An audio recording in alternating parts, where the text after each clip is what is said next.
দাদাগিরি পুলিশের গাড়ির চাবি কেড়ে নিয়ে ধমক বিধায়কের। আগে ছবিটা দেখাই, দেখুন।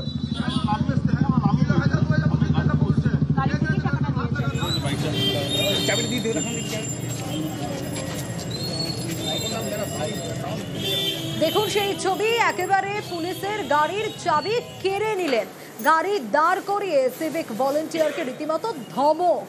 গাড়ি থেকে টাকা তোলার অভিযোগ অগ্নিমিত্রার। যে ছবি আপনাদের দেখাচ্ছি, অগ্নিমিত্রা পলের দাদাগিরি, দেখুন সেই ছবি।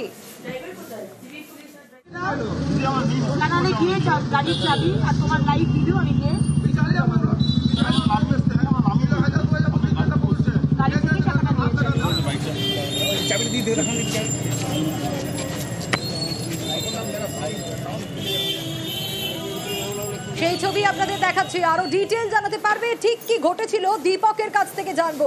দীপক, ঠিক কি ঘটেছিল সেই সময়?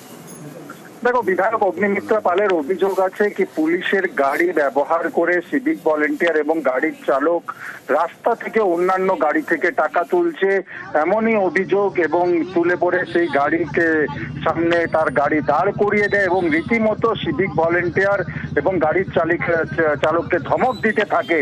শেষমেশ এই ধমক শেষ হয় না, গাড়ির চাবি কেড়ে নিয়ে বিধায়ক অগ্নিমিত্রা সেইখান থেকে বেরিয়ে যান নিজের কর্মসূচি করতে। এরপর ঘন্টা খানেক পর ফিরে আসেন তিনি এবং তিনি অভিযোগ করেন কি পুলিশের গাড়ি ব্যবহার করা হচ্ছে, সিভিক ভলেন্টিয়ার এবং চালক রাস্তায় অন্যান্য গাড়ি থেকে টাকা তুলছে। তার প্রতিবাদ করতে গেছিলেন তিনি, কিন্তু তারা দায় স্বীকার করেনি। যদিও গোটা ঘটনায় হীরাপুর থানার পক্ষ থেকে জানানো হয়েছে, পুরো ঘটনা খতিয়ে দেখা হচ্ছে। সেই সিভিক ভলেন্টিয়ার এবং গাড়ির চালক কি কাজের জন্য গাড়ি থানা থেকে নিয়ে গেছিল সমস্ত বিষয় এবং টাকা নেওয়ার যে অভিযোগ করছে বিধায়ক, সেটা খতিয়ে দেখা হচ্ছে। পুলিশকে কি মাইনে দিতে পারছি না যে পুলিশ মোড়ে মোড়ে দাঁড়িয়ে আজকে কোথায় মানুষকে রক্ষা করবে, তা না তার মানুষের কাছ থেকে ঘুষ নিচ্ছে। প্রায় দিন এটা হচ্ছে। আর পুলিশ যে ঘুষ নেয় আর কাটমানি খায়, এটা তো নতুন কথা নয় যে আমার এলাকাতে করতে দেবো না। গাড়ির চাবি নিয়ে নিয়েছি, বড়বাবুর কাছে কমপ্লেন করেছি, তন্ময় বাবুর কাছে। এই বিষয়টি দেখুন, গাড়ির চাবি ফেরত দিতে এলাম।